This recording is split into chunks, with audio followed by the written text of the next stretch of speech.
One of the most common problems for runners that you may be dealing with yourself is knee pain. And today I want to give you the 3 exercises that I use most often with my runners to help alleviate some of that knee pain and actually prevent a lot of it from coming back.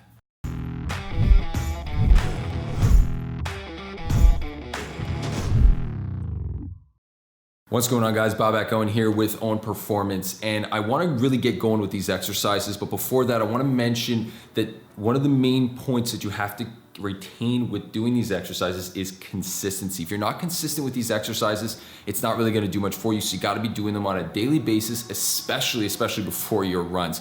So the first exercise is going to be a hip bridge. You don't need a lot of equipment for these exercises. You just lie down on the ground and we're going to get going right now. So as I mentioned, the first exercise is a hip bridge, and what that's going to be doing is getting you to kind of understand how to push from the hip, get the glute to activate, get the hamstrings to activate. That's going to be stabilizing the knee and getting the hips to create a lot more movement, which could be potentially causing that knee pain. So what we're going to be doing is putting exercises together that are going to kind of target different areas that might be causing knee pain.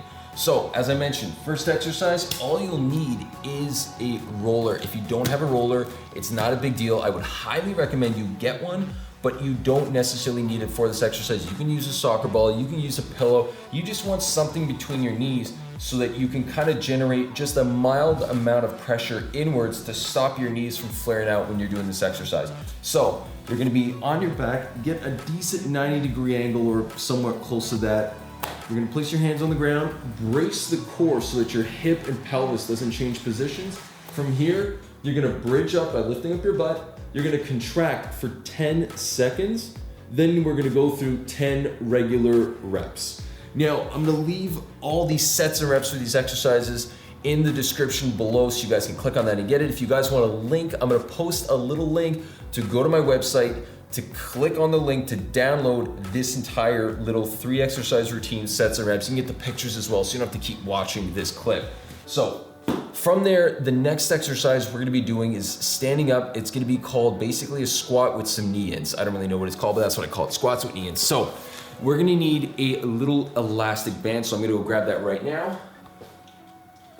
Once we've gotten our elastic band, what we're gonna be doing is putting it around the knees. You're gonna get both legs inside.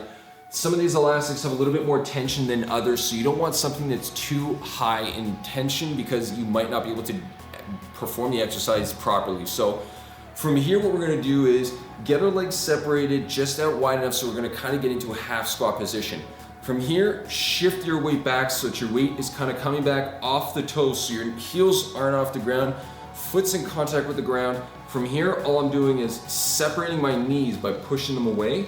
I want to be able to see my shoelaces when I'm doing this exercise. So if I can see my shoelaces, I know my knees aren't too far forward.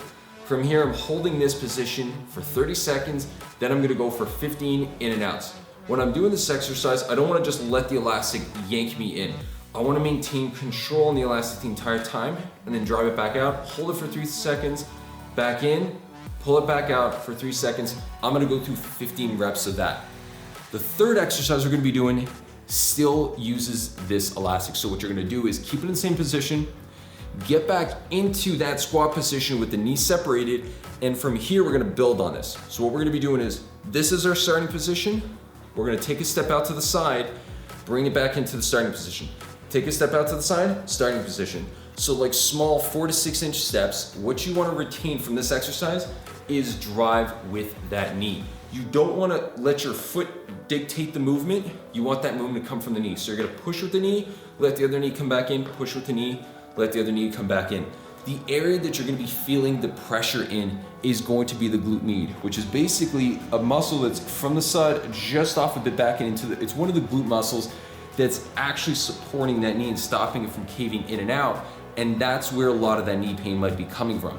So if you put these 3 exercises together, it should alleviate a lot of that knee pain. Now, before I let you go, if you have any questions about these exercises, you can definitely reach out to us at bobac@ownperformance.com.